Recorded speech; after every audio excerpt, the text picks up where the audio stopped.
नमस्कार. प्राइम पॉइंटमध्ये मी सुहास आपल्या सगळ्यांचं स्वागत करतो. कालपासून पाकिस्तान हा कारवाई करण्याचं काही थांबवत नाही आहे. एक एक पाऊल तो पुढे टाकतोय. अर्थात त्याची काळजी करण्याचं गरज नाही, कारण काल जेवढी म्हणून कारवाई पाकिस्ताननं केलेली आहे, त्यांनी ड्रोनच्या साहाय्यानं हल्ला करण्याचा प्रयत्न केला, त्यांनी मिसाईल्सच्या साहाय्यानं हल्ला करण्याचा प्रयत्न केला, पण आपली एअर डिफेन्स सिस्टीम जी आहे त्यानं हे सगळं लोकेट करून आपल्या जवानांनी हे सगळे ड्रोन आणि मिसाईलचे हल्ले हे निकामी करून टाकले. त्यामुळे जो पाकिस्तानचा इरादा होता तो साफ नाकाम राहिलेला आहे. आज भारत आणि पाकिस्तान यांच्यामध्ये एक युद्धजन्य परिस्थिती आहे. युद्ध आहे असं मी म्हणत नाही, युद्धजन्य परिस्थिती निर्माण झाली आहे. तणाव आहे दोघांमध्येही आणि पाकिस्तान सुद्धा कारवाया करायचं थांबवत नाहीये. त्यामुळे भारताला सातत्याने प्रत्युत्तर द्यावं लागतंय.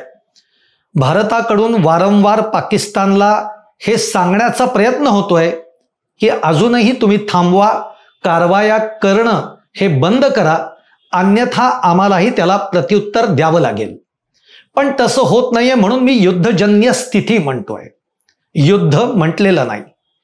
या सगळ्या कारवाईमध्ये दुर्दैवानं आपल्यापर्यंत जी बातमी येते की या सगळ्या कारवाईमध्ये आपल्या भारतीय सेनेतले 2 जवान हे शहीद झालेत. त्यातला एक जवान हा मुंबईचा आहे, घाटकोपरचा आहे. अर्थात या दोन्ही जवानांच्या प्रती आपण भावपूर्ण श्रद्धांजली त्यांना अर्पण करूयात. त्यांचं बलिदान जे आहे ते वाया जाणार नाही याची काळजी सरकार घेईल, याची काळजी आपली भारतीय सेना घेईलच. पण या भारताचे नागरिक म्हणून सुद्धा आपली काही जबाबदारी आहे. पण सध्याचं चित्र मात्र थोडंसं वेगळं आहे. आज भारत आणि पाकिस्तान या 2 देशांमध्ये इतका मोठा तणाव असताना काही ठिकाणी आपण बेजबाबदार पद्धतीनं वागतोय असं चित्र सध्या दिसतंय. याला जास्त जबाबदार आहे तो म्हणजे एकतर सोशल मीडिया, त्यानंतर मुख्य प्रवाहातले मीडिया सुद्धा याच्यामध्ये जबाबदार असल्याचं आपल्याला बघायला मिळतंय. कारण या तणावाची किंवा या युद्धजन्य परिस्थितीचं वार्तांकन आम्ही जरूर करायला पाहिजे. जी माहिती खरी आहे, जी माहिती योग्य आहे तीच लोकांसमोर आणली गेली पाहिजे. जी माहिती दिली तर त्या गुप्ततेचा भंग होईल अशी माहिती लोकांसमोर आणू नाही, याचं भान आपण सगळ्यांनीच ठेवणं हे गरजेचं आहे. म्हणजे जसं माध्यमांनी ते ठेवलं पाहिजे तसं एक भारतीय नागरिक म्हणून सुद्धा आपणही ते राखलं पाहिजे.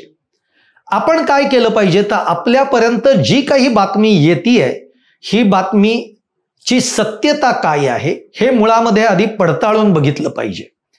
ही बातमी जर का समोरच्या शत्रू राष्ट्राला समजली तर त्या बातमीपासून त्याला फायदा होईल असं जर ती बातमी असेल तर ती बातमी आपल्या पुढे जाणार नाही, आपण ती पुढे पाठवणार नाही, याची काळजी खरं तर प्रत्येकानं घेतली पाहिजे. पण सध्या सोशल मीडिया असू देत किंवा माध्यमांवर सुद्धा ज्या बातम्या दिल्या जात आहेत त्या बेजबाबदार पद्धतीनं दिल्या जात आहेत. आणि म्हणून प्राईम टाईम एक जबाबदार सोशल मीडियावरचं चॅनल म्हणून आम्ही याच्याकडे सगळ्याकडे बघतो. आम्ही आमची एक जबाबदारी समजतो की आमच्या चॅनलवरनं कुठलीही अशी बातमी जाणार नाही की ज्याची सत्यता आपण पडताळलेली नसेल किंवा ज्याला आपण म्हणतो भडक स्वरूपाची, म्हणजे बातमीतला जीव कमी आहे पण उगीचच ती मोठी करून सांगणं, अशी गोष्ट टाळणं हे आम्ही आमच्याकडनं सातत्याने करण्याचा प्रयत्न करतोय. आणि म्हणूनच मी सुरुवातीला म्हटलं की आपण प्रत्येकाने, माध्यमांनी, सोशल मीडिया वापरणाऱ्या प्रत्येकाने आपली एक जबाबदारी ओळखून बातम्या देणं हे गरजेचं आहे. आज खरं तर अशी स्थिती आहे, म्हणजे कालपासून पाकिस्तानने कारवाया वाढवल्या आणि काल रात्रभर माध्यमं ही सुरू होती. अर्थात माध्यमांची ती गरजही आहे आणि एवढंही नक्की आहे की माध्यमांमुळे अपडेट आत्ताची स्थिती काय आहे ही लोकांना समजते. म्हणूनच म्हणलं की अपडेट काय आहे, ते खरं कितपत आहे आणि त्यातली सत्यता कशी आहे हे तपासून बातमी दिली तर ती लोकांना सुद्धा, नागरिकांना सुद्धा उपयुक्त ठरेल. पण काल असं निदर्शनास आलंय की काही चॅनल, मी त्या चॅनल्सची नावं घेणार नाही, पण काही चॅनल्समध्ये अशा बातम्या दिल्या गेल्या की भारतानं इस्लामपूरमध्ये कब्जा केलेला आहे, भारत पाकिस्तानच्या राजधानीमध्ये घुसलेलं आहे, भारताचं सैन्य घुसलेलं आहे. अशी कोणतीही स्थिती नसताना पण एक उत्साहाच्या भरामध्ये आपण काय बोलतोय याचं जेव्हा भान राहत नाही आणि जबाबदारी आपल्या हातातनं निसटते, तेव्हा अशा पद्धतीच्या बातम्या या दिल्या जातात. आणि हेच तर खरं टाळलं गेलं पाहिजे, कारण अशी कोणतीही परिस्थिती झालेली नाही. आपलं भारतीय सैन्य हे पाकिस्तानच्या भूमीवर गेलेलं नाही. आपण आपल्या ज्याला एअरफोर्सच्या माध्यमातनं जी कारवाई करायची आहे ती आपण नक्की केलेली आहे, योग्य कारवाई केलेली आहे. पण ज्या अतिरंजक पद्धतीनं आपण बातम्या देतो आहोत त्या बातम्या देताना त्याचा संयम आणि त्यातली सत्यता ही पडताळली गेली पाहिजे, हे मात्र नक्की. इवन पाकिस्तान, अर्थात पाकिस्तान तर हे करणारच आहे, पाकिस्तानला हे जाणीवपूर्वक करायचं आहे. पाकिस्ताननं काल अशाही बातम्या चालवल्या की आमच्या धार्मिक स्थळांवर भारतीयांनी हल्ले केले, त्याचे खोटे व्हिज्युअल्स पाकिस्ताननी चालवले त्यांच्या टीव्हीवर. त्याचप्रमाणे पाकिस्ताननी आमचे सिव्हिलियन्स मारले गेले अशा बातम्या चालवलेल्या आहेत. हे सगळं होतंय. त्याचप्रमाणे सोशल मीडियावर धार्मिकतेचा रंग या दोन देशांच्या तणावाच्या स्थितीमध्ये दिला जातोय. म्हणजे अतिरंजक पद्धतीनं काही शब्द वापरले जात आहेत ज्याच्यामध्ये धार्मिकतेचा उल्लेख होतोय. मला असं वाटतं आज स्थिती भारतामध्ये त्या दृष्टीनं अत्यंत संवेदनशील आहे.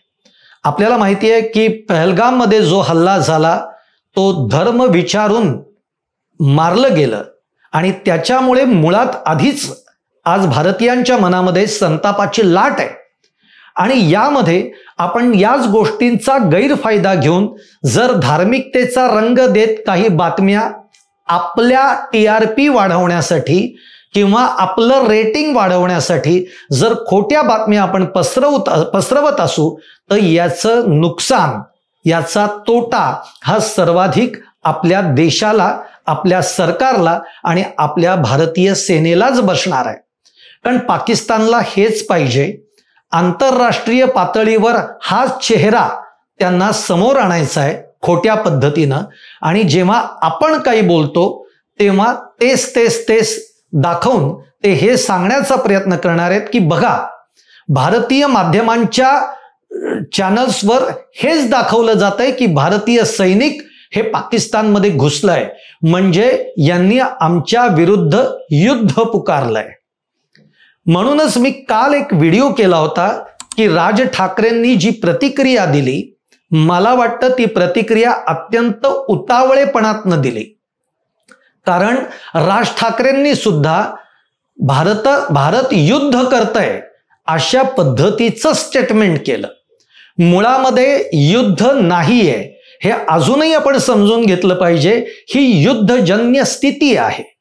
आपण फक्त पाकिस्तान जे करतोय त्याला प्रत्युत्तर देतोय, आपण युद्ध पुकारलेलं नाही.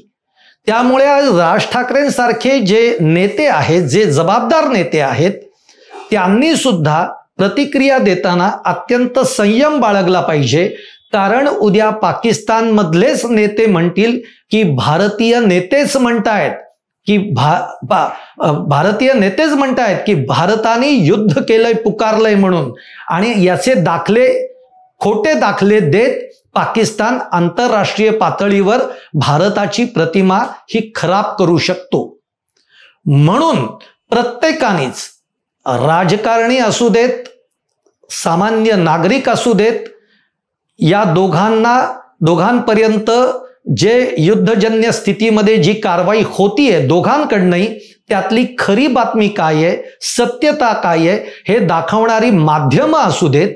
आणि त्याचबरोबर सोशल माध्यम, सोशल मीडिया जो आहे, जो आज तुमच्या माझ्या हातात आहे, आपण बसल्या बसल्या काहीही जे आपल्या डोक्यामध्ये येतं ते आपण ट्विट करू शकतो, ती पोस्ट करू शकतो.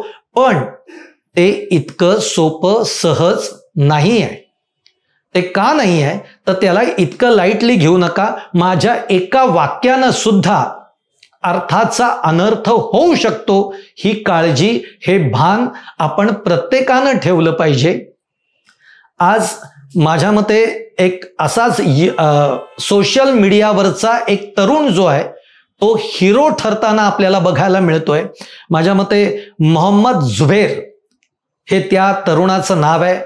मुस्लिम आहे तो, परंतु त्यानं पाकिस्तान कशा खोट्या बातम्या पेरतंय सोशल मीडियावर किंवा त्यांच्या न्यूज चॅनलवर, याचा पर्दाफाश त्यानं केलेला आहे. पाकिस्तान जे व्हिज्युअल्स दाखवतंय की आमच्या मशिदींवर हल्ला झाला, आमच्या रेसिडेन्सवर हल्ला झालाय, किंवा भारत अशा पद्धतीनं आमच्यावर हल्ला करतंय, याची जी व्हिज्युअल्स दाखवली जात आहेत, या मोहम्मद जुबेरनं ही व्हिज्युअल्स कशी खोटी आहेत हे आता जगाच्या समोर आणलेलं आहे. ही व्हिज्युअल्स, काही व्हिज्युअल्स ही तर 71च्या युद्धातली आहेत, जी वापरली आत्ताच्या युद्धातली आहेत म्हणून दाखवली जात आहेत, किंवा इतर कुठल्या तरी युद्धातली आहेत. आणि ती आत्ताच्या भारत पाकिस्तान या युद्धजन्य स्थितीमध्ये जी कारवाई होतीये त्यातली ही व्हिज्युअल्स आहेत म्हणून पाकिस्तान दाखवत आहे. आणि याचा बुरखा या मोहम्मद जुबेरनी फाडलेला आहे. त्याचप्रमाणे पाकिस्तानमध्ये कशा अफवा पसरवल्या जात आहेत हे देखील तो ओरडून ओरडून सांगतोय. मला वाटतं एक नागरिक म्हणून जे मोहम्मद जुबेरनी केलेलं आहे तेच आपण सुद्धा करणं हे अत्यंत महत्वाचं आहे. या जबाबदारीचं भान आपण प्रत्येकाने राखणं हे गरजेचं आहे. कारण आत्ता खूप तणावाची स्थिती आहे. इतकं आपण या सगळ्या गोष्टींकडे जे खूप सहजतेने लाईटली जे बघतोय ते बघून चालणार नाहीये. बघता बघता कधी ही युद्धजन्य स्थिती बदलू शकते आणि त्याचा फटका आपल्याला बसू शकतो. काही मागची उदाहरणं इतिहासातली आपण आठवून बघूयात की ज्यांनी आपल्याला धडा मिळू शकेल. आज आपण खरं तर आपल्यामध्ये स्वयंशिस्त आणण्याची गरज आहे. आज ही सगळी स्थिती असताना आपण ज्या एका ठिकाणावरनं दुसऱ्या ठिकाणी प्रवास करतो तेव्हा डोळे कान उघडे ठेवून आपण प्रवास केला पाहिजे. चुकीचं काही दिसलं तर ते निदर्शनास आणून दिलं पाहिजे. आणि चुकीचं कोणी काही बोलत असेल, माहिती पुरवत असेल तर त्याला ती जागच्या जागी काय आहे हे खरी माहिती सांगितली गेली पाहिजे. इतकं सतर्कता आपण जर बाळगली तर ते जास्त देशाच्या हिताचं ठरेल.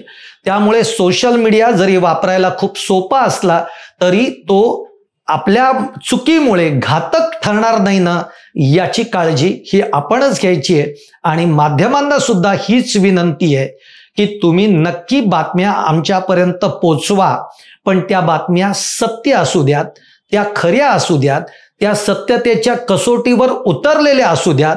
आम्हाला अपडेट नक्कीच पाहिजे. नेमकं काय घडतंय त्यामुळे आम्ही सतर्क होणारच आहोत. परंतु उगीच चुकीच्या बातम्या, TRP वाढवणाऱ्या बातम्या, अतिरंजक बातम्या आणि अक्रस्ताळेपणातनं दिलेल्या बातम्या आम्हाला नकोयत. आज तुम्हाला सांगतो एक चांगलं उदाहरण म्हणजे 7 तारखेला जेव्हा भारतानं 9 ठिकाणी हल्ले केले त्यानंतर लष्कराची प्रेस कॉन्फरन्स आली. या प्रेस कॉन्फरन्समध्ये लष्कर सुद्धा अत्यंत संयत शब्दामध्ये, मोजक्या शब्दामध्ये, अगदी प्रॉपर शब्दामध्ये, म्हणजे कुठेही चुकून आपण काही वेगळं बोलतोय असा त्याचा अर्थ होऊ नये अशा शब्दांमध्ये माहिती सगळ्या जनतेला देतोय. एक लष्कर जेव्हा ही काळजी घेतोय, एक जबाबदारीतनं ते सगळी गोष्टींची मांडणी करतोय, तेव्हा माध्यम म्हणून सुद्धा आपण हे फॉलो केलं पाहिजे असं मला वाटतं. आणि जर तसं केलं तर ते आपल्या सैनिकांनाच त्याचा उपयोग होणार आहे. परिस्थिती आणखीन जी चिघळू शकते आपल्यामुळे ती थांबली जाऊ शकते. आणि त्यामुळे जर अशा जबाबदारीचं भान ठेवून आपण प्रत्येक जण जर राहिलो तर आज जे 2 जवान शहीद झाले या सगळ्या कारवायांमध्ये त्यांना सुद्धा एक चांगली आदरांजली आपण या माध्यमातनं की येस, आम्ही सुद्धा एक जबाबदार नागरिक म्हणूनच यापुढच्या काळामध्ये वागू आणि चालू किंवा तशी कृती करू, तर ती आदरांजलीच ठरेल असं मला वाटतं. आणि या सगळ्याबरोबर भारतीय सेनेबरोबर सरकारबरोबर आपल्याला ठाम पाठीशी उभं राहायचंय, त्यांचा उत्साह वाढवायचा आहे, त्यांचं मनोबल वाढवायचं आहे. फक्त आपल्याकडनं कोणतीही चुकीची कृती होणार नाही याची काळजी आपल्याला घ्यायची आहे. तुम्हाला माझा व्हिडिओ जर आवडला असेल तर तो लाईक करा, शेअर करा आणि आमचं चॅनल सबस्क्राईब करा.